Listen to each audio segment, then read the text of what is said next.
All right. What's up, guys? We're back. Hey. Yo Trio. Yeah. Terry, did you move? Yes, I did. Where'd you move to, buddy?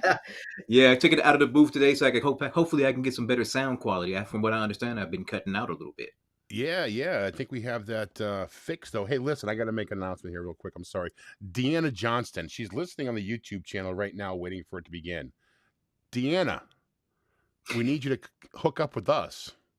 So I sent you a link in your Facebook Messenger, like we were communicating all week. There's a link for you to call into the show and be on the show with us for a little bit. Yeah. Don't be afraid. Don't be afraid. This is a good show. I'm psyched. We have, and I'm just going to throw it out there, y'all. We got Scott Parkin. I mean, and I said y'all. That's right. It doesn't happen too often with me.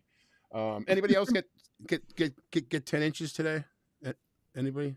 Of snow? Get your mind out there. Anybody? No? I mean, yeah, 10 inches of snow here in the Northeast. But anyhow, Scott Parkin's with us. He's going to talk about improv for VO, especially with the conversational read. I don't know if any of you guys have taken the class with with Scott. Jane can't see us. Open your eyes, Jane. Maybe you've taken one of the classes at one of the conferences with Scott. Lots of fun. So we're going to have an announcement about some classes with Scott coming up as well. You don't want to miss the whole show. Stay around because at the end, we got a couple of little Easter eggs we're going to throw your way. So stay tuned, okay? Bill Seller. Hold on a second. What's Bill? Bill's always good for something. Hold on. Just let me get to it right now. Something being the key word there. What's Bill? Something. I got your 10-inch. Oh, thanks, Bill. I appreciate it. Okay, cool. Am I early? No, you're not really early. It's just we have that countdown that starts 2 minutes early. Lots of people here today already. Glad to have you guys here. Hey, listen, there's one Facebook user, Terry. I'm sure you can see them on Hi, Facebook user. The monitor. But yes, I did get snow. Yeah. Basically, we need you to Fernando? go to That's Fernando. Oh, is that our Mike XL guy? Yep. Oh, Mike Hero. Hey, Fernando. Yeah. We should have Fernando on. I'm using my Mike Hero right now. Look at you. Fernando, it solved our problem of Terry cutting out. So, yeah, it's all good news. We should have Fernando come on and talk about this thing, the Mike Hero that everybody seems to be talking about. I know this. We have a lot of Facebook users. You want to go through that one more time with the link? I didn't even get to it. Yeah. So if you go to the comment section up here, right above the comments, there should be a small little read more or expand type of button. As soon as you do that, you'll see a web address that says eCam with a bunch of numbers. Just click on that and say yes. Basically, what you're doing is signing your life away to us. Grace gets all of your worldly possessions when you pass away. Terry gets all your cooking utensils, and I get arrested.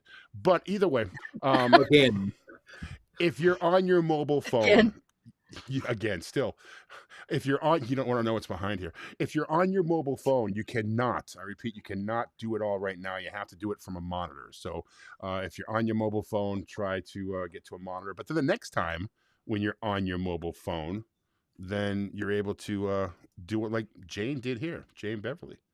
She can come for the first 35 minutes. Terry, quiet. Okay. I'm going to go just say hi to a few people. Steven, how's it going? hey, Steve, what's up? Keeping the theme of the show. Yeah, It's you before guys the have show no began. idea. Shell's with us. Terry's Shell. with us. Hi, Terry. Hi, Shell. Hi, Terry. Mikey G. I'm surprised he wasn't the first one. He's usually here at 5:30 saying, where are you guys, man? You're slacking, Mikey G. You're slacking. What's up, Mike? I think Parkin's already drinking. How do you know? Are you looking in his bedroom window? Because he's met Scott, maybe? Yeah. Oh, yeah. Hi from sunny Florida. Yeah, we have a lot of people with Facebook user. Once again, if you click on that little link up there, if somebody could put that link in the chat for us, that would be great. I'm sure a lot of you guys have done it. Julie. And it is Kristen, just Sharon. because we are a private group and Ecamm, the software we're using to record, just needs permission from you so they can use your name. That's all. Hey, she's here. She's with us. She's in the green room, ladies and gentlemen. She made it. Yay! Okay, so we can start our show now. Hey, welcome to the Microphone Insider. Wow, that is a long thing there. Facebook, Jane. That's not it, Jane, but thank you for trying. Terry, can you grab that link and toss it in there? I don't think I can from this setup, but let me try. Oh, okay. Scott's the Facebook user. Hold on. Scott's the one saying that he's drinking already. All right, fair enough. Scott, you should be in your bedroom waiting for us, so to speak. Well, I was correct. Scott has met Scott. Yes, Scott has met Scott. All right, let's get this thing rolling. Let's just get to it right now because I'm very excited to get to our spotlight tease today. And the winner of the spotlight tease for this show, Deanna Johnston. Deanna, I am going to play yours before we bring you on. I am going to play you. If you have not heard this yet, this is the perfect one for this show because I took a lot of her outtakes, a lot of her improv stuff, and incorporated it into the tease. So listen to what she did here. Are you on the inside? You can be. You know you want to be there. Join the VO Trio, Jim Frank, Grace Newton, and Terry Briscoe, Thursday, April 4th at 5 p.m. Pacific, 8 Eastern, for the next video podcast of the Microphone Insider on YouTube and Facebook Live, with special guest, on-camera and voice actor in over 2,000 radio and TV commercials. Improv for VO, Scott Parkin. Come on, Scott! Come on, Scott! Here's your chance to ask questions and find out how improv can improve your commercial reads. Let's do some improv. Ooh, I need that. Can I listen in too? Cool. Scott Parkin joins the VO Trio on the next episode of the Microphone Insider video podcast here on Facebook Live and YouTube Live, Thursday, April 4th, 5 p.m. Pacific, 8 Eastern. You know you want to be there. Don't miss out. Don't you dare miss out. See you on the inside. Great job, Deanna. And I just have to set up your camera real quick because we had a little snafu beforehand. But ladies and gentlemen, it's Deanna Johnston. Hello, Deanna. How are you? Hi. How are you all? Thanks so much for having me. Well, Thanks thank you for for coming. your submission, man. That was a lot of fun. We had a lot of fun with that. Okay, good. I didn't know what you wanted, so I just put it all out there. Some of it. You sure did. Yes, Especially you in did. the initial audition, you sure did. Wow. Yeah. The Yeah. other one I sent before was probably pretty crazy too. Yeah. Yeah, it was. But I lost that one somehow in Dropbox hell. So we don't use But that. she resubmitted to me and I sent it on Yeah. to you, which is why she's here. Mhm. She Yeah. followed Yeah. directions and resubmitted. So yeah. Just in case you're joining us, or if you're Kristen Paiva, this is Deanna Johnston. She is the voice of our spotlight of our tease for this week's show with Scott Parkin. What we do is we put it out there on the TMI page for an audition, and we have to do it again because we need more people to record the tease for us, and we bring you on as a spotlight guest and just to find out a little bit about you. So, Deanna, if let's just say you have 90 seconds, we're in an elevator. What do you got going Oh on? no. Oh, no, not the What- pitch. Let's hear the elevator pitch. Hey all, how are you doing? Oh, I don't know what to say. Voiceover Just actor. say who you are, where you're from, how long you've been on this crazy loony journey. Yeah. Okay, Deanna Johnston. I'm from Canada, but I live in Las Vegas now. Far from the strip, luckily. I've been in voiceover since I'm actually a COVID baby.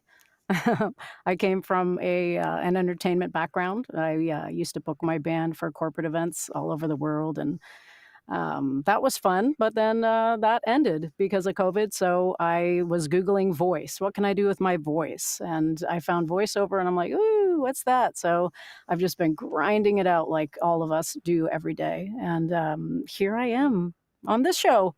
Nice. Blessed. You know, Yeah. I was stalking you on Facebook as I do most beautiful women. I noticed that you do sing. Now, do you do karaoke? And if you do, what's your go-to song? The only time I've ever done karaoke is actually at VO Atlanta. And I did Sweet Child of Mine last year. And this year I put my name on the list, but I never got through. There were so many people. I was didn't get waiting through and either, waiting. Yeah. Yeah. Can you belt out a couple lyrics for us right now? wow. Come on. She She's got got the eyes of the bluest skies as if they follow rain. There Wow. you go. All right, fair enough. Not pitchy at all. I love Nice. that. Oh God. Yeah. I could have used your band when I was cooking at a place that had live music for 2 years, and I wanted to bash my ears in with a meat tenderizer because they were so awful. Oh, especially if you have a house band and they're there like, every weekend or whatever. Yeah. We used to do that. I used to do that, but you Well, have to keep whatever it fresh. house had you, they were fortunate, and so were their employees. No, you're sweet. Thank you. Thank you guys. No worries. Awesome. Thanks. So if people want to get a hold of you, it's deannajohnston.com and Correct. Yep. yeah. And then info@deannajohnston.com, and you can find me all over the internet and YouTube and all sorts of crazy lives. Yeah. Nice. Yeah, I'd love to hear from anybody. Please, Cool. someone just call me. Be careful about that. Somebody email me with a job, please. A What's your big favorite paying genre? job. What's your favorite genre of voiceover? Just I love curious. it when I get to record a nasty political ad, and then in the same day I get to record a beautiful Christian prayer. I just love going Nice. from one to the other, You just get like the one, boom. the You angel can on just one pivot shoulder, like and the that. devil That's on cool. the other. Yeah, but I just started doing radio imaging, and I really like that because it's like for this, it's a lot of just ad-libbing and adding your weird stamp to it. And because I come from a music background, it's fun. I think I'm starting to like that the most. Very Well, cool. there is a lot Yeah. of melody and melodic tones in a voiceover read. There is a flow to it, just like music. So I could see where you could excel in this business. That's true, but JMC told me to get rid of that, and I Well, and what I the understand hell why. does he know? Yeah. He said you got to get rid of that sing-songy, and Well, I know so hard. sing-songy's one thing. Melodic is another thing. I guess yeah. Yeah, you're right. Sing-songy is very peaks and valleys, for Yes, you're animation. right. You're right. Yes, you're Yeah. right. You're right. Or, yes, I'm right. You're right. See, those are peaks and valleys. So. Okay, Yeah. let's not get you singing. All right, Deanna, well, thanks again for doing this for us. Thanks for hopping on and saying hello to us. And guys, if you're not friends with Deanna on Facebook and all the other socials, hook up with her. She's fun. Oh, and she can thank sing. you. So, Thank you. well, hope to see you at Dallas, maybe? No plans for that at the moment. Probably All right. Atlanta the following year. All right. Well, just look outside your bedroom window at 4 a.m. You'll find Good. it. So, you're We'll welcome. be there. I'll be there. Awesome. Thanks, Deanna. Well, thank you all Later, very much. Deanna. That's awesome. Bye. Oh, Thank that was you. lots of fun. She's a lot of fun. She really is. I want to get to a couple of our posts that we have here. Fernando, he did the Ecamm thing, so he's in. And if Fernando can Yay! figure it out, you can too. If Terry can make it, you can too. It's just like that. Grab a beer, bro, and chill. All right. Thanks. DF Raisins in the house. What's up, man? Look, Terry Briscoe's watching. Glad to have it. Hey AI. Ow. Oh, I was like, why are you AI. greeting our mortal enemy? Hello, Hey AI. AI. Hey everyone. All right, AI might listen, be listening or watching. We don't know. I want you guys to get your questions ready for Scott Parkin. We're going to have him come up in just a few minutes here. So please get your questions. Put a Q in front of it or the word question, just so we can, sort through all the other jargon that goes on. You guys having your conversations, which is great. But if you can put a question in front of it, that would be awesome. Who wants to go first today, Terry or Grace? I'll go first. You'll go first. All right. Sing the song, Grace. Oh, we should have kept. Oh yeah, we should have. Terry We can should have make it. kept You Deanna can up too. here with us. Terry, why We need can't to I have a find you? contest to do that. We should have a contest to do that. What to Yeah, if Terry sing? can make it. To do the jingle can contest. too. Yeah. Dude, I have no idea what happened to your thing. It's gone. That's not it. Oh no. I mean, that's not Grace, it either. you're first, Grace. Go ahead. Okay. All right. I'm gonna have to find Terry's thing. It disappeared somewhere. So go for it. Here's Grace. Yeah, so I started getting shooting pain in my jaw both sides. Like when your lymph nodes are tender and painful when you get sick, it felt like that, but it shot down like to my chin. And I was, what is going on? So I asked my physical therapist, I'm like, do I have cancer? What's happening? And she explained that there is a muscle here that can, with too much stress, it's called so it's called the masseter muscle, and excessive muscle tension can lead to pain. As voice actors, we do use this a lot, right? And she showed me a simple stretch to stretch that masseter muscle. You want to put your hand over the middle of your fingers over your collarbone and apply slight pressure and slightly pull it down. This is just to create a little bit more tension to make the stretch more effective. And then you're going to bend your head slightly like this, and then you're going to look up. And if you're doing this with me, it feels amazing. And then look back and straighten. You can do it the other side too. And this is for the masseter muscle. Yes, it is. It is for the masseter muscle, Jim. You have to stretch your masseter muscle every once in a while. Every now and then. Yeah, I hope that helps. It's extremely relaxing. You want to hold it for 5 seconds or so. Do it however many times you like, but it's just a simple stretch you can do, and it can relieve and alleviate all of that pain if you're having it or if you ever get it. It's kind of horrifying, but that's easy fix, and it's good for you. Masseter, I hardly know her. That has to be Parkin. That's Parkin.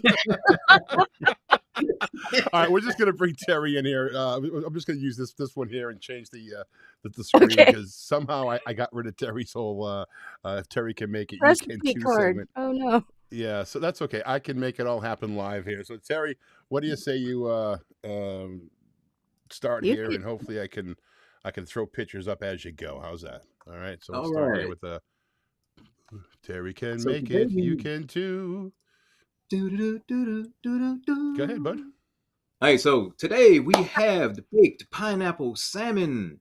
So what you're gonna need is at least 2 pounds of salmon. You're gonna need 1 can of ringed pineapple in juice. You're gonna need salt and pepper to taste. You're gonna need sweet chili sauce.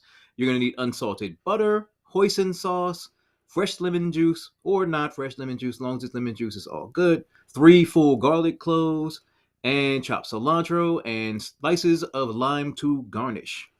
So the first thing you're going to want to do is preheat your oven to 375. Go back to the card, Jim. Oh, I was testing you to see if you could do this without having to cheat, but good. Lies. Nice. You want to preheat your oven to 375, and then you want to line a baking sheet with non-stick aluminum foil or spray. Then you want to place that salmon on the sheet, but then you want to make sure that you have the pineapple slices underneath the salmon. It is very imperative that you set it up just like that, so that all that juice gets all up in there.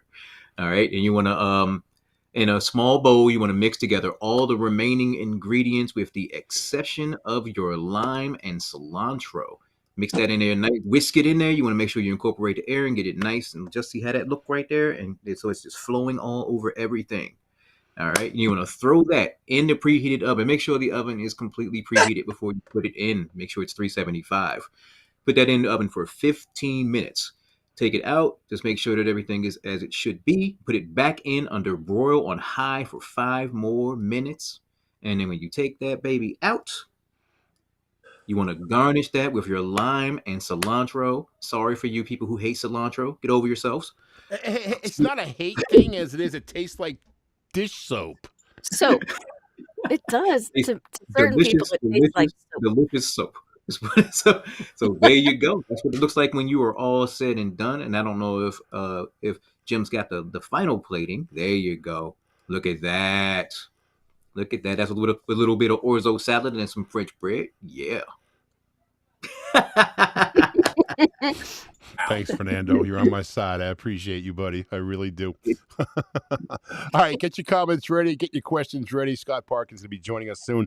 We have, like I said earlier, I alluded to it. We have a huge announcement coming up towards the end of the show that is not only educationally fun, but it's going to be just stick around. You're going to, seriously, you don't want to miss this. So I wish I could get to all of our questions that people have. Terry, do you take the skin off the bottom of the salmon? You can do it either way. You can do it with or without the skin. It's up to you. Okay, cool. Fernando likes pineapple. I guess Scott's not. Oh, are you guys ready for a big debate? There it is. The pineapple pizza. I knew once you said it. I knew once you said pineapple, somebody was going to throw pineapple pizza up there. I'll never understand you people. No, you have to have bacon and ham on it too first. Never understand you people. Once again, Terry does it again. All right, cool. No place for pizza. Dish the cilantro. Terry, Come on, can I Fernando. send you recipes? Oh, who wants to send you recipes? That's Al. That's Al? Alton Hoover. AI. Oh, AI, yes, okay. AI. That must be your, okay, cool. Man, we could have a whole episode on pineapple pizza. Yeah, we really could. I am not a fan. I am Can not we a not? fan. Though? Not at all. There Just should be a because TM we can doesn't mean we should. Exactly. There should be TMI cookbook on the way, Sharon. Let's Is it go. Really? Oh, wow. We could have Hey, for chefs on one side, and we can have myself, for home yeah. chefs on the other side. There Yeah. you That'd go. be kind of cool. All right, let's get to our guest because I know this guy is just a ball of energy, lots of fun, and it's only like 5:20 on his side of the world, so it's still early for him. It's not like it's 8:22 for us. But put your hands together, make some noise, ladies and gentlemen, boys and girls, children of all ages. Scott Parkin, dude. Ah, What's up, buddy? hey, hi. Well, I want to do the I want to do whatever the Can I cuss? Can I cuss? Yeah. Yeah. I want to do whatever the fuck you guys were doing before about the muscles and the clothing. So the broom, I use it to sweep with, and this is like a dustpan thing, and you fill that up, and then when it gets full, you just throw them over there. So All right. on the mic insider. Secondly, it's not that cilantro tastes like soap. If they've reduced it to a gene. If you have a Nordic gene, which both of you do, you're translucent, so you possibly have a Nordic gene. It causes it to taste like soap. Pineapple does not belong on pizza. But a pineapple is great. And I don't think you should do a whole show devoted to it unless it's a cooking show. I'm just telling you. That's just my pitch. Guys, Scott I Parkin, agree. thanks for joining us, Scott. That's all the time we have. I appreciate See you next time. it. Yeah. Thank you. I want my 20 fucking minutes back. We slept, we cooked, we did it all. You know, when Grace was telling us about her health minute, she promised us that we had to keep our mouths quiet. Or she said closed, but then the joke started running after that. But so Terry and I I have a story about that muscle. I was in radio for a long time, and at the time I was told that we weren't allowed to talk because they were trying to get us fired. And I went to a masseuse, and I had really bad pain on that. What was the muscle called again, Grace?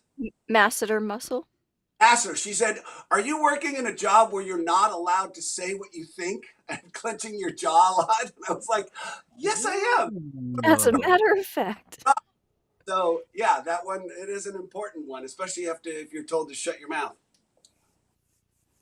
Scott No doubt. Parkin speaking truth about pizza. All right.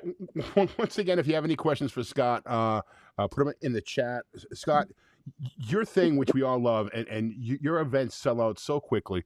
Improv for the voice actor, improv to help your commercial reads. Can you give us a little bit of some of the magic sauce of that? You know what? I've got a bunch of stuff written down. No, I don't. I'm doing a thing with Marilyn Wisner that just sold out. I'm very happy about that. I really like teaching. The more I teach improv, the more I realize it's just an acting class. It's basically character development, how you come up with those characters, and hanging on to the stuff that you build in the first part of the spot, and not wavering or faltering on that character or giving up on it. Nobody knows what the fuck they're going to say. So when they want a conversational read, they want it to sound like you don't really know what you're saying. So it's not going to be, right now you can get 5 of those for just $8, which sounds like it's red. It's going to be, hey, you know what? Right now you can get 5 of those, 5 of them for just $8, or whatever your pitch may be. Maybe it's Olive Garden. I don't know. But the idea is to sound like your brain does a phenomenal thing, even yours, Jim. When we're talking, your brain is writing, it's composing, organizing, and performing in real time. So when you do that, there are little sounds, and I call them yips and hollers. Marilyn Wisner calls them something else. It's the 11 years in Texas that made it yips and hollers and such. But it's those kind of things that can make listen, you don't want to go full Bob Newhart on it, but it's those little connective things that can make you sound quite a bit more natural and relaxed. And that tends to, if you look at the person, when I started in the place to see, there was real and you the knife cut. The conversational read was just sort of starting out. At some point, probably around 89, went from people really want to be talked at, wanted to be spoken with. So it went from, right now, you can get 5 of those for just $8. Come on. That sort of old radio guy announcer, or Billy West does a phenomenal one. And it more of let's have a conversation about why you might want to buy this blood thickener. I don't know why they make blood thickener, but I'm sure it's out there. So that was good news for me, because I had sort of It's for people who drink this. There you go. Now you're fucking talking, girl. I love your shirt. So I hope that it was an odd roundabout way. I didn't mention pineapple or cilantro or jawbones, but I hope that answered your question. Fair enough. Julie wants to know, how'd you get into the improv side of things? From a stage performance or from a voiceover thing? Julie, can you be more vague for me? She's Canadian. Give her a break. Oh, geez. Sorry, Jules. So I say for an onstage improv thing, there's a lot of that. And I highly recommend doing that and class just for anything, really. Scott, can I ask a quick question, please? Could you stop hitting the table? When you hit the table, it's getting a whole boop boop boop noise going on. I'm not hitting. Oh, okay. I'm not hitting the table. I have a drum. I have a box right here. I could hit, but I'm not hitting anything. Okay, cool. I thought you might have been tapping. That's all.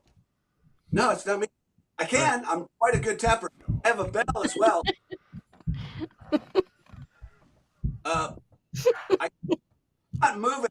Hear that thump? Yeah, I'm hearing the thump when you move. I'm not moving. Oh, now it's good. Yeah, don't move. It's still happening. Right?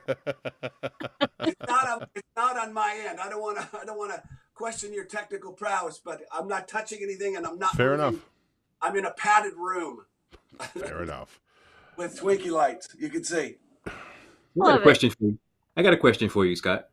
Sure. As someone, I struggle with just getting the nerve up to do the improv. How do you get out of? You have any techniques for getting out of your own way and just diving in? Grace's shirt can answer that.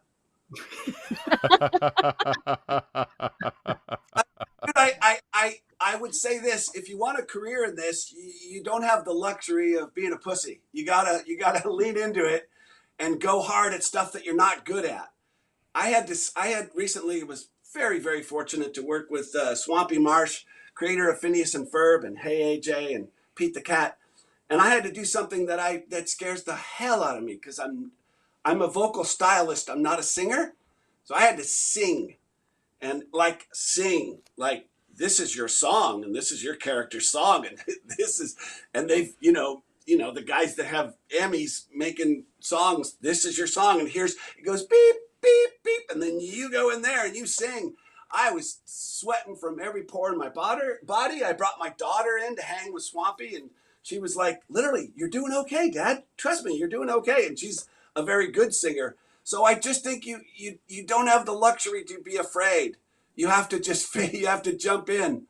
And then my daughter and I are taking an improv class with Edie Patterson, who plays Judy Gemstone on the Righteous Gemstones, and she's a groundling. My daughter does not like doing on-camera or live performance stuff. That's not her thing. She likes acting in a microphone, and I beg her to sing at the Parkin Space events, and she will. But she's really scared about it. She's like, she said, thanks for paying. I said, you wouldn't have done it if I didn't do it. So she's very scared. I'm scared every time I improvise. I'm frightened when I go up in front of, I had a great class at VO Atlanta. I'm always really nervous about, they're going to think I suck. I'm old and stupid and I have a lazy eye and I'm not very bright to start with. Believe me, we all have our shit that we think of before we try something that we're not good at. But that's really the only place that growth comes is from failing and trying something that you're not good at. You can do stuff you're good at all day. But in voiceover, I always say you have to hit it from every angle you can. And you can't just go, well, I like this comfort zone here. Because that comfort zone is likely not going to make enough money to, pay the bills. And when they give you money, you use that money for goods and services, shelter, food, and such. So if you want that money, you got to learn to face those fears. Does that make sense? It does make sense. And one thing that makes sense too is not trying to do the voice you think that they want. I mean, always be you and just have fun with it. And that's what Jim, will sell. We're Switzerland, right? We were in Switzerland together? We were in Switzerland, yeah. You were scared because you come from more of a radio background like me, and we're always taught to have a joke ready in the chamber, ready to go. But but that's the death knell for improv. Yeah. Because when the other person stops talking, they've moved past what you had the joke for. So you literally have to be 100% in the moment, and that's acting. I know it sounds. You have to be in the moment. We go on in 2 days, and you guys aren't ready. I know it's an acting cliche, but all the good shit happens in the moment. I heard Timothy Chalamet talking I get these on Instagram, Creative Acting Studio, a couple different ones. They show these great roundtables that they've started having with all these fucking fantastic actors. And it was I'm not going to go into the crowd, but it was George Clooney was there and William Dafoe. And they talked to Timothy Chalamet, said, influenced you the most? I know this is this. I mean, listen, if we could talk about fucking pineapple, we can talk. It's a little off topic, but it does. Trust me, I'll bring you back around. Chalamet said Heath Ledger is the one that he saw in Batman, where he was like, and also Joaquin Phoenix in The Master opposite Bill Hoffman. He's like, that guy doesn't know where he is. That guy is right there.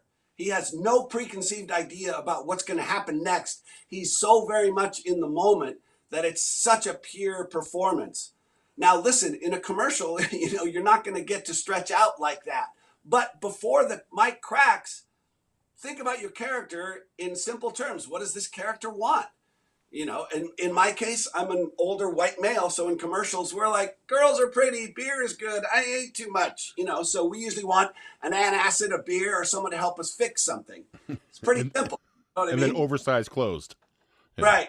Oh, gee, I sweat so much. What do I do? We're not portraying, I don't know, the older white guys in commercial. I don't care. Listen, they pay me. I'll talk about whatever they want and act however they want. Because as my friend said, honey, you win. So there you go. I hope that answered the question about fear of improv, because you got to face it. They're going to ask you to do it different ways. And when you get that gig, work begets work begets work. You know what I mean? When I hear you say he's done over 2,000 commercials, I was like, wow. And then I think, oh yeah, back in the day, you'd get McDonald's account and you do 30 commercials for them. And then that guy would get fired and move to Ford, and he'd hire you to work on Ford. So work begets work begets work. Not as much as it did back in the day when there was less, saturation and dilution of the market. But if you solve a casting director's problem, if you solve Kristen Paiva's problem, and she just put up her shingle, she's one of my favorite directors I've ever worked with. If you solve her problem when she's going to cast something for Hulu, she'll remember you because you solved her problem, right? She's got 8 people to cast and someone's breathing down her neck going, listen, where are these people? She's shuffling. And if you solve that problem and you show range and you're low maintenance, easy to work with, that counts. That counts. Every time you go into an audition, you are auditioning for the person you're auditioning for and the casting people. Never forget that. Tina Morosco, same way. Any decent casting director will remember you. Don't forget, I sat in on her session recently. They want you to get it. They want you to come in there and improvise and do something cool and interesting. They've listened to 300 other actors, and they want you to get it. They want you to do well. So remember that it's not you against them. It's you against yourself. And while I'm at that, there are thousands of people that will tell you that you suck in this business. You don't have the luxury to push to the front of the line. So go easy on yourself when you're trying something new and be brave. Fair enough. Okay, good. Great talk. Next question. Grace. All right. Grace, are you muted? Stephen Grumback wants to know, is there an update on the animated thing you and your daughter are doing that you previewed last year at VOA? Might he be talking about The Comic Casino? That's correct. I can't tell you. First of all, thank you for asking, and thank you so much for the support. It's been phenomenal. We had some great pitches right before the strike, and we had a lovely meeting with Atomic Animation, and they were very, very excited. They were calling Miranda all the things that she is, a wonderkin, and we want to be involved with her. And then the strike happened. People left that agency who were big advocates of the comic, and it sort of derailed us. Before that happened, Miranda got a bunch of meetings she was at Disney, she was at Tractor Pants, she was at Tornante that does Rick and Morty and BoJack, and I'm mixing up all the companies, but the comic did a lot of what we wanted to do, which was get Miranda's work in front of people, and she's shortlisted on a bunch of different animation companies and is doing great with that. But we didn't sell the comic. So recently, Swampy Marsh said, "Listen, you don't need a studio. You don't need a studio because they do what you guys already have. Surfer Jack and Swampy and Bernie Pedersen did the first multiple times through of the animatic, and then Miranda took it back and redid everything all over in her own style, and then we put all those people in the voice, the legendary cast. So what we have is what a studio does, what an animation studio does. Are you guys still there? You guys all went away. We're here. Okay, good. That's happened before. I did 2 hours of a show. No, I'm kidding. So what we have is what they do. So studios don't want to buy the comet because they would have to split the money with us, who already made the animatic. So Swampy says, I'm going to get Miranda in with Natural Talent, my agent, and they'll like the comet, and we'll go from there. So they signed Miranda the day they met and said, we love the comet. We want to represent you guys in the comet as we take it directly to streamers. So that's where we are right now. We had one setup thing, and then Miranda got first interview for an animation studio that does short films downtown LA. So we're hoping to get up to bat here, and Swampy will be part of the pitch as well as my buddy Ed. So the short answer is we're back in the game and feeling pretty confident that we'll find a home for it. But it's, it took Swampy 9 years to sell Phineas and Ferb. I'm not going to spend that much time. I thought we were dead in the water, but we're not. We're back in the game, and we're hoping to sell it because I wanted everybody in the animation world to see Miranda's voice work in the thing because she's with legends, and if she was not good and couldn't hold her own with those legends, the Paras and the Grays, the Maurices, the Billies, the Dee Bradleys, then we were dead in the water. But she crushed it, and she did all the character design, all the backgrounds, and everything you see in that pilot. So she's, I really wanted her to find an animation home, and that's happening. But I really wanted to sell the thing and hire and get up to bat all of my friends in the animation world and the voiceover world, because we're animation actors first. I'm a writer as well, but actor first. And if we get through the net, then all these people that have supported us and helped us, believe me, everyone will get up to bat. And that's really, really what I've wanted to do, is to sell it, is to try and, get people auditions and a chance to be on a show. That's amazing. I'm so glad that it has progressed and so many people are rooting for it to succeed, and as it should. There's a lot of talent behind that from a lot of different people. Thank you. Facebook user wants to know, do you have a specific I think it's moment in your Who is it? Who is I it? think it's Percy. Percy Blythe. I think. I'm a big fan of Well, Percy. yeah, she's amazing. Do No, you have a specific moment? We're all drinking, Percy. I think I sold them.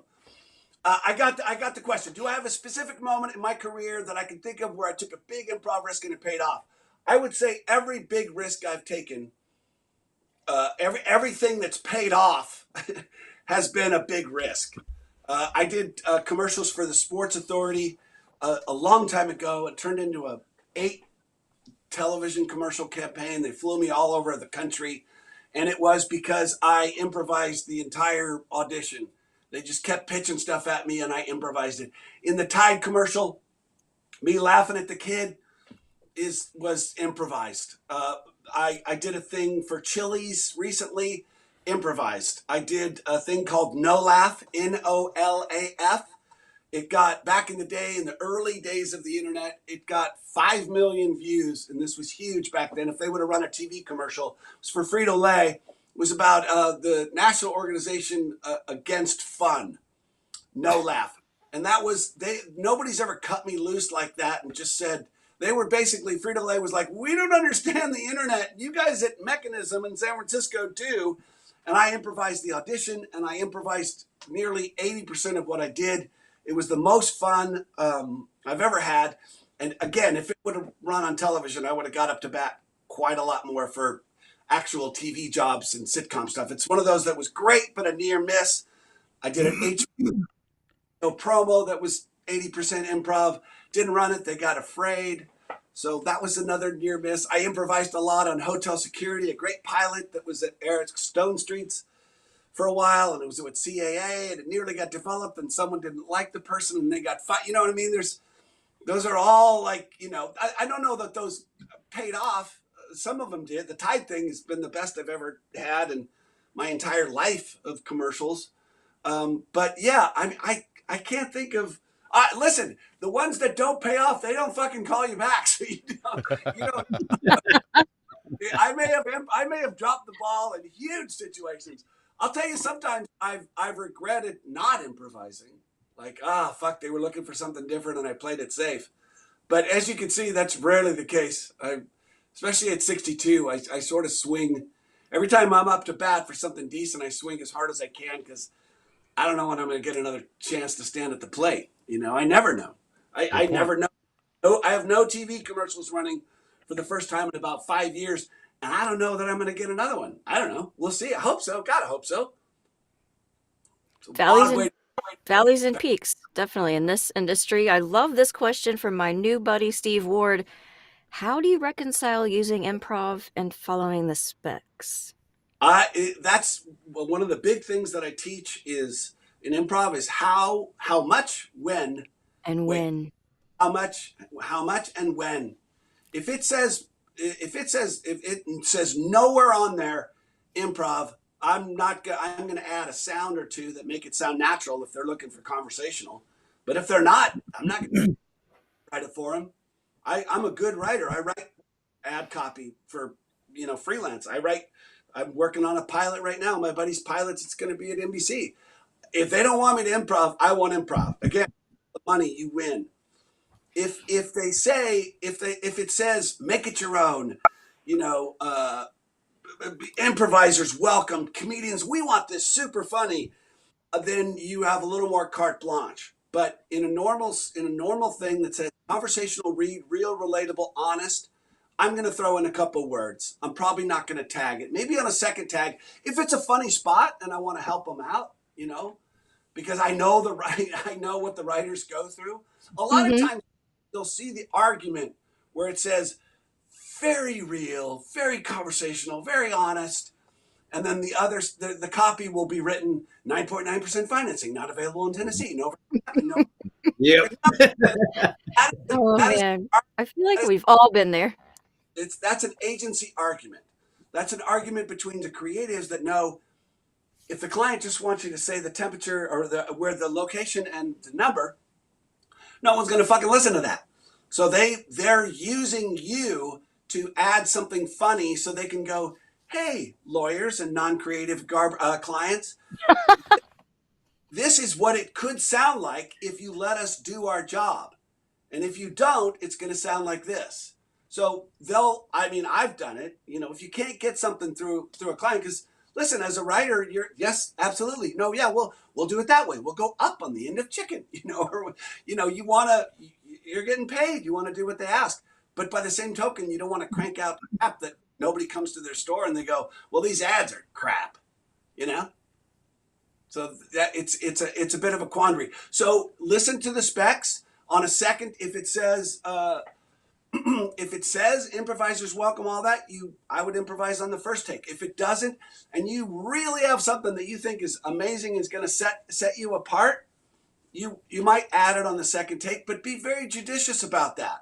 Remember, some poor bastard has been chained to a cubicle for 3 months to come up with your big O tire spot. And if you go editorializing and changing the meaning of their thing with your kooky improv that you're sure is great, they're done. They're not going to listen to any more of that. And they might not listen to you next time. So be careful, be educated, and read the specs. What's the vibe of the spot? I've had people, I work with Tim Friedlander every once in a while, and we'll do one of the workout groups where they send a bunch of people, and I say, improv the first spot, or do it by the script, and improv the second spot. I've had people add music beds and rewrite the entire thing. And my first answer is, next, no, never, ever, ever do that. That's like saying, hey, guys that sent me this, I know your job better than you do, so I'm going to do my job, and I'm going to tell you how to do your job. And they don't like that. I don't know if you know this, but people don't like being told that what they wrote is crap and here's something better. You can do it where you're supportive. If you're following along the character and the arc of it is such that your character is, gosh, I don't know. There's so many choices. You guys at KFC, there's so many different choices to drink. What do you think? You know, adding texture to something like that goes along with the writer's intention. They love you for that. Yeah. Take it in a hard right direction that has nothing to do with the vibe of the spot. If you can improvise within the vibe of the spot and something that supports the product, that's like the gold standard for me in commercials. If you can do something that is entertaining, interesting, follows along with your character, and supports what they're trying to sell. Remember, it's commercial. For commercials, they're trying to get you to do something. They're trying to get someone to buy something, participate in something, go somewhere, eat something, smell something, steal something, whatever they're trying to do. You've got to help that. It is a sales pitch. So it's not going to be a, hi, have you tried this? It's going to be, I've never been on a vacation where I didn't have to worry about a thing. I got 2 kids. So when I go on vacation, it's a red alert from the word go, and I'm a fucking Sherpa. So when I came to Club Med, I was finally on vacation for the first time since whatever your thing is going to be, Right. You can always, God, who's the guy? Don't Look Up. Damn it. He directed Don't Look Up. He directed Ricky Bobby, Anchorman, not Pat McKay, damn it. Anyway, he says with improvisers, actors that don't improvise, like Meryl Streep, who improvised 30 different phone calls in the Oval Office when they did it. 30 different each time. What was that? Adam McKay. Adam McKay. Thank you very much. 20 points, Holy Cross. You control the big board. He says, if you come from a place of real, you're always going to be okay. If you come from a place of honest and grounded, you look at Anchorman, you put a trident through someone's heart, that got out of hand quickly. I mean, these are very broad characters, but Ron Burgundy, always dead serious. You think of Jason Bateman in Arrested Development, right? He never once tipped his hand to the camera. Hey, buddy, do you mind? Is that Yam? Is her name Yam? Her? He never. Dead serious. Miranda and I, during the pandemic, we watched that thing so many times. I always end up doing Will. I don't know if you've ever listened to Smartless, but it's a fantastic podcast that whenever I travel up the 5 to Sacramento, my hometown, I listen to it. And Bryan Cranston was on one time, and he said, and Jason Bateman goes, "Hey, Bryan, when you're the guy on the film or the show, do you ever say anything at the beginning when you guys start shooting?" And Bryan Cranston goes, "Absolutely. I get everyone around and I say, listen, I think we're the luckiest motherfuckers in the world, and I'm going to show up here every day like that, and I hope you guys will too." And Will Arnett goes, early on in Arrested Development, Jason Bateman got me so good. So we're there like it's our first season, and I say the thing you never say to the AD. I'm like, I'm trying to get to the Red Apple somewhere in Sherman Oaks, and I say, "Hey, when are we going to get out of here?" And Bateman goes, "We have you for the whole day, right, pal?" He just sliced my back. I never said it again. We're getting paid ridiculous amounts of money. So that's my Will. That's it. I love that. Miranda watches that while she draws. She's seen it through about probably 6 to 8 times. I've seen it through probably 4 or 5 times. How are you feeling with your recent surgery? Thank you so much. I'll tell you what this surgery is. I've never had surgery before. Made it to 62 without surgery. My voice is still a little nasal, but it's great for doing Mike from Breaking Bad. So it's still sort of up here, right? No, Walter, you're going to sit there and you're going to shut the fuck like this, and it's going to go back. You're going to put the down and you're going to step back. It's also good for Matt Berry from What We Do in the Shadows. He's my pal, my friend, my rotten soldier, my sweet, my good time boy. But I'm feeling better. Thanks for asking. It was a lot. I don't like doctors. I don't like dentists. I have to take a Valium and do nitrous and half a gummy to go to Bathroom. No, to the dentist. So I don't like doctors, and I was scared to death. And they were really good at UCLA. They gave me a sedative before they took me in to put me under general. So that's how bad I am. So I don't think I wanted to admit how serious it was when you read back and there's 13 paragraphs of, your sinuses are up here by your brain. And they went in there and they did, so it was pretty heavy coming back as best I can. But about every day I hit the headache window around 3. So I take a couple Advil and do some opium and I'm fine. No, I do Advil. I can't do Advil. I have to do Tylenol, blood thinner. I'm talking fast. I feel like I've had more cocaine than I probably should have. Is that possible? Yes. Okay. Google Tony Montana. Let's talk about the parking space. I know, Grace, you had a question about that, right? Yeah, explain the parking space for those that don't know. And also, I want to know, seems like such a magical place now. What challenges did you face along the way that you had to overcome? Like, what Dude, hurdles were in your, was it like that, one that is after another or what? that is a fucking phenomenal question. Thank you, Grace. I used to teach kids for a large studio, and they had lots of kids, and it was a different model. That's the parking space. Yeah, there you go. So if during the pandemic we went from a weekend class to classes every day, and I got quite burned out with the whole format of getting the money from the parents, no matter if the kids liked it or not. And I didn't want to force kids to be in my class. And you have some of the Russian moms that, not Russian moms, but just one Russian mom in particular I always use it as an example of a parent who just dropped their kid. Does she do all right? Oh, there's Tim. Sorry, there's Tim in that picture. I was like, she Cool. did great. She was great. And she's like, no, she doesn't try hard. I'm like, your kid didn't speak in the first 2 weekends of my class. She just did a monologue. No, she's not good. So I was done with that giant sort of model. Yes, that is Tim and Corey Simone. And we do music up front and then long form improv with the greatest long form group I've ever seen. And that's Mr. Johnson, Doug Backadal from Veep and Barry and Rob Janis. And it's just they're a phenomenal group that when I saw them, I was like, I want to do that. I've been doing improv for 25 years and I take classes from them, and we have a class at the house.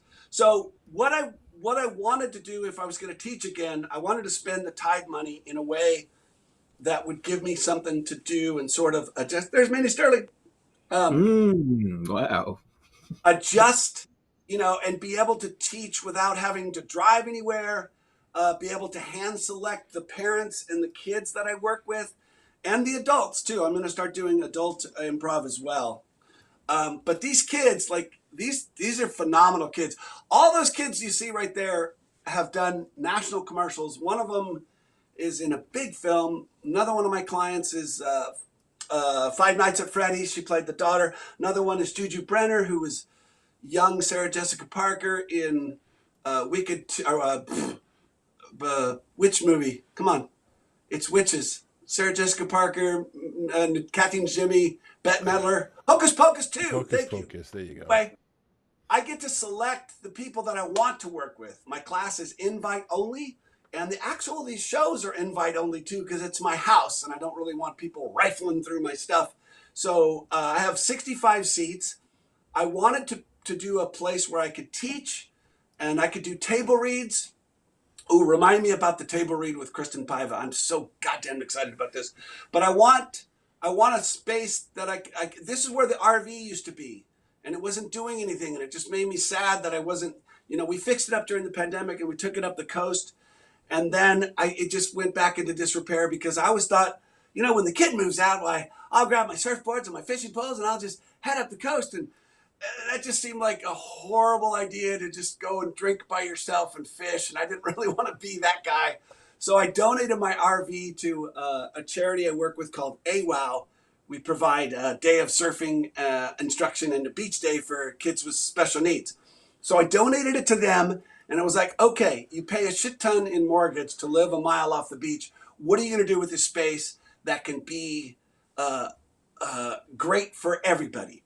Because I was raised I moved out here in '98 from Dallas, Texas, and I was raised in the lobby at ICM and DPN and in studios all over the area. And that's where Miranda was. I was asked to be divorced when she was 3, so I had her with me, and she was raised. That's why Billy West and all those people are in our pilot, because they watched her grow up and went, "Oh my God, what's this kid gonna be?" So Miranda designed all those characters for her friends that watched her when I would go in and audition. The point being, that's gone. The lobbies are gone. And it happened, it's happened slowly, and then it happened all at once. But I really, really feel that that bond between the voiceover community, we're different than all other showbiz communities. I'm a member of other, I'm in the WGA, and I do television stuff, but there's nothing like the voiceover community. And I really miss that camaraderie. And that's where we met Mindy Sterling. I've known Mindy for 20 years. That's where, if you saw VO Atlanta, one of my greatest times on stage, and I've been on stage 1,000 times, was being up there with my friend of 25 years, Maurice, and to show you guys the guy that I know, because I know all the stories. I can feed him. I can bring him back around to do the voice and do the thing and get you to see what that guy has done for people in the voiceover industry, to lift them up and help them, and what Rodney Dangerfield did for him, what other people do for him, what Kevin Pollak did, So I wanted to build a space where that could happen. So I built it, and I'm not great with building things. So I hired my guy that's been a Venice guy and worked on the house before I even moved in. So I spent a chunk of change and built a space and painted it. And Miranda and I went down to Palm Springs and got an old tiki bar that used to be at the Palm Canyon back in the Sinatra days. Got a tiki bar now, and we just painted the stones recently, and the Tide Spot isn't running, so there'll be no more giant changes here at the Parkin space. But there was a lot of challenges. I should probably fix the roof. Gosh, I should probably have the foundation worked on and not spend the money on this beautiful space. Those were the yeah. So we'll see. But the space is about to be up and running. Can I talk about the table read thing? Do we have time? Absolutely. Absolutely. Okay. Kristen's excited about it too, she says. So listen, I met Kristen Paiva a year and a half ago at the London at JMC's animation thing. I just came to bring my friend Vanessa and Miranda there, and he said, please come and hang out. And I've worked with a lot of directors, TV directors, voiceover directors, music video directors. I've just not seen a director who's got all the things that she does. And I was just really, really impressed with her. She's very, very self-effacing and makes everybody comfortable immediately. Because when you're in an animation class, it's scary. For me, I don't do a lot of animation unless a writer knows me, or I get through I've done some American Dads, I've done some other stuff, but I love it, but I don't get it a lot. Miranda does. But she made everybody feel so comfortable. And then on her redirects, she's such a good communicator. And it really, really takes a good communicator to take care of the actor so you don't get frustrated and sad, that you get your very best performance. And I watched her get the best performance out of everybody there. John Malone, Kayla Jackson, Vanessa Richardson, Miranda, a bunch, everybody there. And I was just like, and then we hung out, and I was like, this chick is great. I really like this person. And I've been wanting to do something, because my buddy wrote a sitcom based on my life called Gary Unmarried. Jay Moore, Jane Curtin, Martin Mull, Wojciech Howitz from Barney Miller, Max Nice. Gale. So it was about my life as a single dating dad. He sold it to CBS, and it got on the air. And then I got to write for that for a year before we were fired from our own show after winning the People's Choice Awards. No business like, show business like. But I've been to a lot of table reads, and table read is where you find out where the jokes work. You find the chemistry between the actors. And that's a biggie. You find out how to work with other actors. And there's not a lot of table reads in animation. Swampy Marsh loves them because of all of those things. You can find chemistry. I know that The Simpsons and Futurama, anything Matt Groening does, Disenchanted, they like table reads as well. And they actually auction off a seat at the table read of The Simpsons for charities. So table reads are something that you can't really experience unless you book a show, or you have a friend that says, "Hey, I've got a script, and you can be in the table." So I was like, I wanted to do table. I've done a couple table reads here. Someone will rent it and do a table read, but I wanted to do a animation table read with Kristen. It's going to be other directors down the road, but for now, it's just going to be Kristen. Swampy goes, "That sounds great. Kristen's great. I'll do it." And I'm like, "Oh, God, cool. All right." But we're going to go with Kristen for a while. So what it's going to be is it's going to be 6 people at the table. Kristen is going to bring 2 half-hour scripts, or we'll do a portion of a feature. Everyone's going to introduce themselves. Kristen will begin casting who she thinks will be in what role. Each person at the, oh my gosh, she's right there. Each person will be, so each person will be at the table, and we'll start what will be like a rehearsal. This is good for Kristen and I to talk. We've sort of talked about this, but not that much. So she's going to go around the table, do a little rehearsal, and then when Kristen feels like, okay, let's take a run at this motherfucker. So we'll start from the beginning. Each person at the table will play a couple different roles, and we'll go through that, and then we'll stop. We'll do a little post-mortem on how we think it went. The tiki bar will be open. We'll have snacks and food, and then we're going to go for another script. The same thing. Everyone will get to play a couple of different roles throughout. And then everyone will do a refill at the bar, or not bar. You don't have to drink, but I'm Yes, gonna. you do. And then we're gonna do a Q&A with Kristen, and I'll host it, and you get to ask any question. I don't normally do auditor seats, but my goal with this is to offer access to this type of coaching in this type of environment with great food, good location, good booze, good friends, to a wider range of socioeconomic folks. So we are going to do observer seats. There'll be 6 observer seats. I'm going to donate an observer seat to Nava. I haven't told Tim this, but I'm going to donate an observer seat to Nava every time we do this. So there'll be 7, and they'll get to watch what happens and listen. And you can, believe me, I've done this before. You can learn a hell of a lot from watching a good director work with actors. Even when you think that actor's really resisting the direction, she's not really taking the direction, that's helpful to you as an actor. So you get to see all of it. And then in the Q&A, you get to, as an observer, you'll get to ask a question, any question that you like as well. And, it's a 3-hour class, but the bar's going to be open, and we'll hang for a while. I don't want to kick anyone out, but we'll be there for a nice cool down, and and everyone gets a script, and I think we'll probably sign one of the scripts and auction it off. I don't know. That's as far as I've got. Right? Does that sound right, Kristen? Sounds right to me. I'm super excited. First of all, I don't deserve any of what you just said about me, but True. but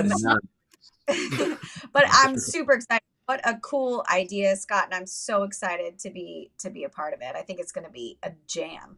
So come join us. It's so fun.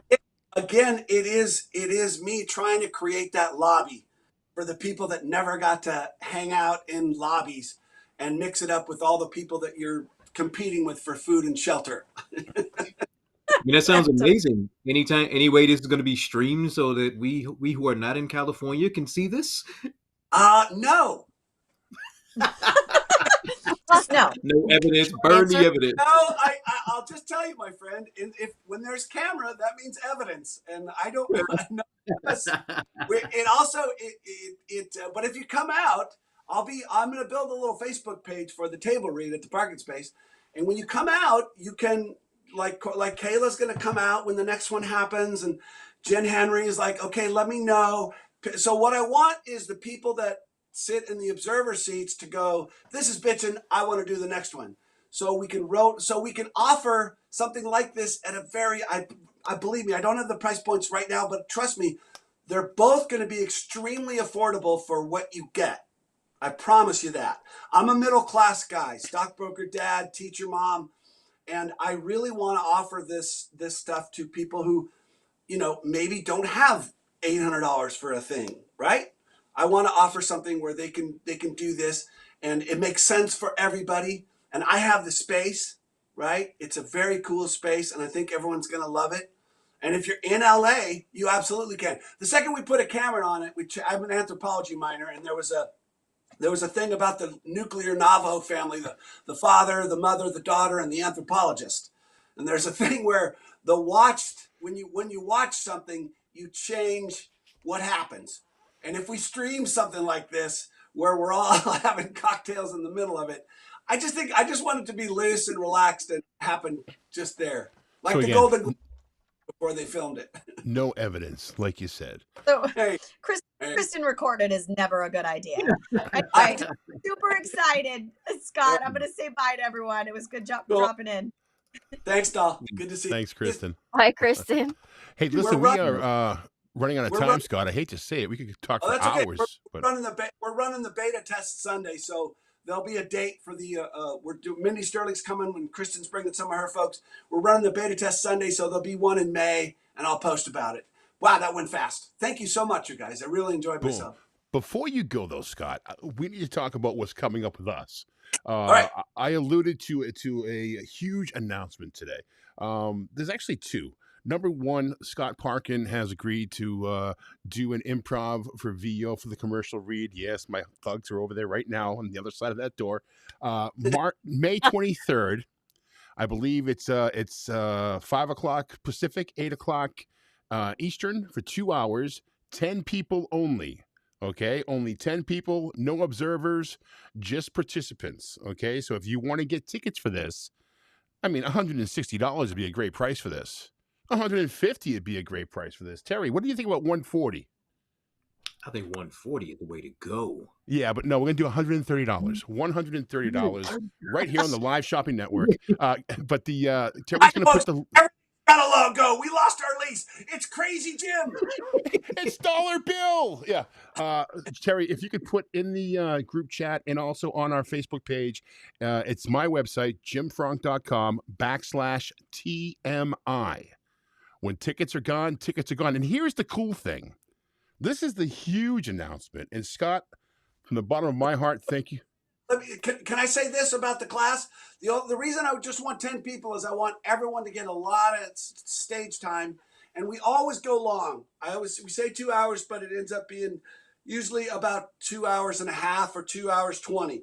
So you'll get plenty of personal instruction and a lot of stage time. That's why I didn't do 12 or I never do more than 10 on a Zoom. So it's set for 10, $130 each. And listen, guys, 100% of the proceeds from this event, 100% of the proceeds from this event, there's some fees that, takes a few dollars off. So roughly about $1,300 is going to go to the Microphone Insider Conference Scholarship Fund. What the fuck is that? Well, let me tell you what that is. We're going to give away 2 full weekend passes to One Voice Dallas this year. We're going to give away 2 full weekend passes for VO Atlanta next year. So we're going to have a scholarship where you're going to, tell us why and all that, and we'll have impartial judges figure out who our winners will be. We might give one away during an event we're doing in July, which I don't want to allude to quite yet, but stick around for another major announcement for something happening in July, which is going to be phenomenal. So the reason I like this is that they're investing in the class, but they're also investing in the scholarship that may come their way as well. That's a cool thing. It's a dynamite thing. Yep. Once again, get to the website, jimfrank.com. Get my numbers up. I appreciate that. jimfrank.com/TMI. Tickets are on sale right now. When they're gone, they are gone, and I cannot imagine that they're going to last much longer than the weekend. So, and remind us of the date. The date of the work. Remind us of the date. What is it happening? May 23rd, 5 p.m. Pacific, 8 p.m. Eastern for 2 hours, but it always goes over with Scott. So they have time to clear their schedules, but they don't have much time to get in on it. That's a Thursday evening, right? Yeah, that's what I picked. Right? All right. Well, listen, guys, we're about 12 minutes over. Scott, thanks a lot for hanging out with us, buddy. Really Thank you appreciate so it, man. much. We'll talk soon. and I like the production value. I like throwing pictures up live. These days, there's a shit ton of podcasts out here, and My earbuds went dead, so I have no idea what's happening right now. So I'm just going to take them off, and I'm going that's to wrap okay. up the show. It doesn't matter if I'm talking because you can't hear. Well, now I can. There might be an echo though, but He was saying something complimentary, I think, to the TMI podcast. That's nice. They're saying something nice. No, I like the production value, and it was fun. More about pineapple, I think. More about salmon and jaw muscles. That's good for the fans, especially those Gen. They love the pineapple. And tune in 2 weeks when we talk about ourselves in the third person. Thank you for the notes, Scott. I More pineapple, more jaw muscles. Got it. Yeah. We take direction well, so you might just see. Remember, if you don't like cilantro, you have a Nordic gene. There you go. Scott, thanks again, buddy. Everybody, Scott from Parkin. Oh, that's awesome. Okay, coming up 2 weeks from now, Tina Marasco, finally, we have her rescheduled after she had her shoulder injury. That's kind of our thing. You get injured, you heal, and you come back on the show with us. So Tracy Lindley coming our way on May 2nd to talk about LinkedIn. I'm very excited about that. In between those two shows, of course, we will be in Costa Rica, which is sold out. So, yeah, if you didn't get your tickets, you didn't get them. All right, once again, very quickly, jimfrank.com/TMI. We'll take you to the page. Percy also put the direct link to the ticket buying page as opposed to the easy link, but it's there. Actually, Get it while you can, okay? You do not want to miss out on this. Scott is going to give you a lot of great information. And that whole improv thing is just, it's game-changing when it comes to your commercial reads. It really is. So it is. Any final thoughts, anybody? Get your tickets now. They will sell out very quickly. And on and that, 1:30 for 2 hours with Scott Parkin. That's it's not going to be 2 hours. And it goes for the benefit of the group and to help other voice actors get to a conference. So that was the most exciting part for me. Yeah, we have a lot more giving to do this year. We started this to be too much information because you can never have too much information in this business. TMI is where it came from. And so if we can give you more information and more resources to help you along your career, then that's what we're here for. That is exactly why we started this and what we are here for. So awesome. Thank you I for see Scott's joining still us hanging and out. being with us. Scott's still hanging out in the green room. Scott, don't go anywhere. I'm going to wrap the show up real quick. It'll be about 15 seconds of dead air, and we'll be back to you. Guys, thanks for listening. Thanks for being on the inside. Tell your friends, but only the really cool ones, please.